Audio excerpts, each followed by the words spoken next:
أعوذ بالله من الشيطان الرجيم. بسم الله الرحمن الرحيم. إنا لله وإنا إليه راجعون. Allah jikan musulmi alasa ya huta. Jama'a muna miƙa ta'aziyyar rasuwan babban malamin tauhidiyya sunnan manzon Allah sallallahu alaihi wasallam kuma uba a gare mu shine Malam Idris Abdulaziz Bauchi. Allah ya masa rahama, alasa ya huta. Watan jama'a, mutuwan ya zo mun ne a bagatatan ran alhamis da daddare karfe 11. Na ga wani ya fusta cewa malam ya rasu, sun yi cewa kaji jama'a da neman faɗa. To na tashi da safe sai ake tashi na ke ce mun ai malam kaza Allah ya masa rasuwa.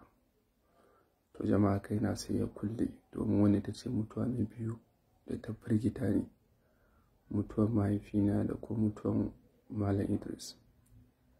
Sai kaina ya kulle gabaki daya, sai na kasa daukan abin. To sai can da yamma daga baya na samu na kira Malam Aliyu da Malam Jibril da kuma Jamilu Bauchi, sai da tabbatar abin da ake faɗa gaskiya ne. Jama'a, wannan mutuwa mu aka ma wannan mutuwa, musamman ni, sai da malam ya ɗauke ni kamar ɗa.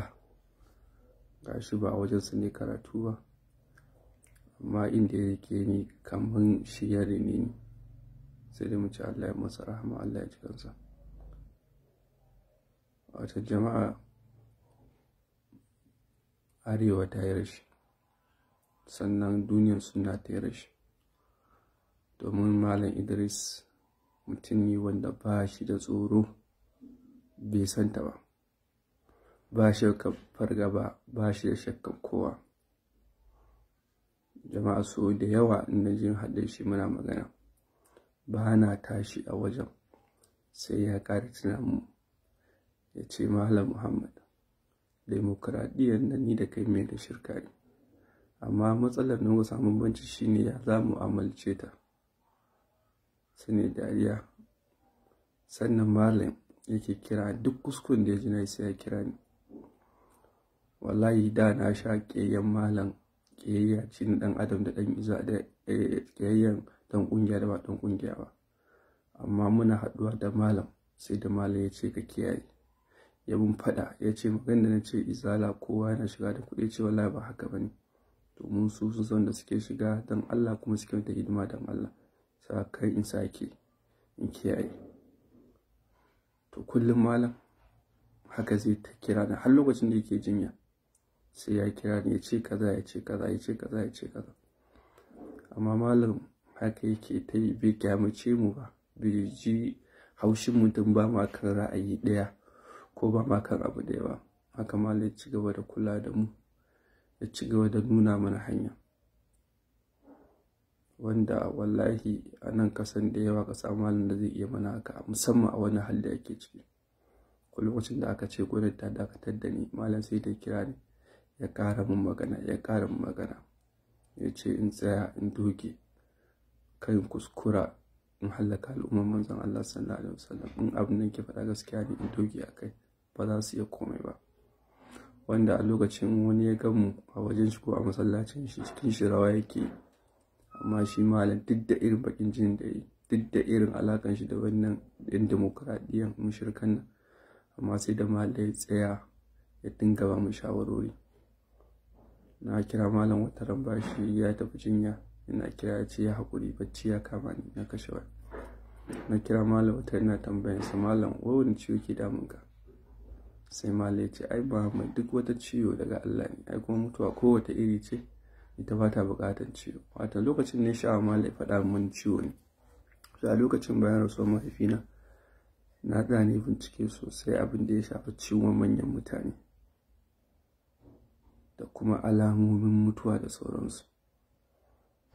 To malam amma ya nuna mun ba sai na damu ba, kawai ciwo ce dai, haka dai Allah ya kawo sauki. Wata har na ji haushi a wannan waya, na raina bai ji daɗin abin da malamin ba, amma haka na haƙuri na wuce, don na so ya gaya mu. To amma ana cikin tafiya wata ran sai na ga wani alama a cikin malam, wanda wannan alama a cikin binciken da na yi shine duk wani babban mutum da ya wuce shekara 60 haka ko 50 da wani abu ya ga wannan alamun a cikin shi kuma yana jinya, to alama ce lokaci ya isa. Shi yasa akwai wata na ce malam ya dawo daga jinya, na ji mamaki sosai har na ji hankali na ya kwanta. Amma kuma da aka ce bai fito da idi ba, sai hankali na ya tashi, na san wallahi tallahi da kyar malam zai kara watanni. To haka dai lokaci ya yi na malam, sau da haka muna ƙara miƙa ta'aziyyarmu zuwa ga iyalansa da ɗalibansa. Sannan ɗaliban malam ya bar ku akan wata gada mai hatsari, musamman abin da ya shafi ana cikin hayaniya da kasuwar Maja. Kar ku ci malam, ana kasuwar Maja, za a zo muku da kuɗi, za a zo muku da nasiha, za a zo muku da usulubi, za a zo muku da duk wata hanya akan sai kun sauka kun haɗa kai da yan ɗariku. Idan kun yi za a muku shari, za a kama a ɗaure. Saboda haka kuna da ƙalubale masu yawa sosai wanda ya fi na kowa. Sannan mu kuma insha Allah abin da malam ya bari, abin da ya shafa ke da ɗarikar Tijjaniya, in Allah yadda za mu ɗaura a inda muka tsaya. Saboda haka ina kira ga ɗaliban malam da su ji tsoron Allah, ku ji tsoron Allah, ku ji tsoron Allah. Wannan ita ce ƙarshen ta'aziyyarmu. Allah ya mamala rahama, Allah sa ya huta, Allah ya kiyaye bayan da ya bari, Allah ya sa abin da ya bari Allah ya masa albarka. Subhanakallahumma wa bihamdika ashhadu an la ilaha illa anta astaghfiruka wa atubu ilayk.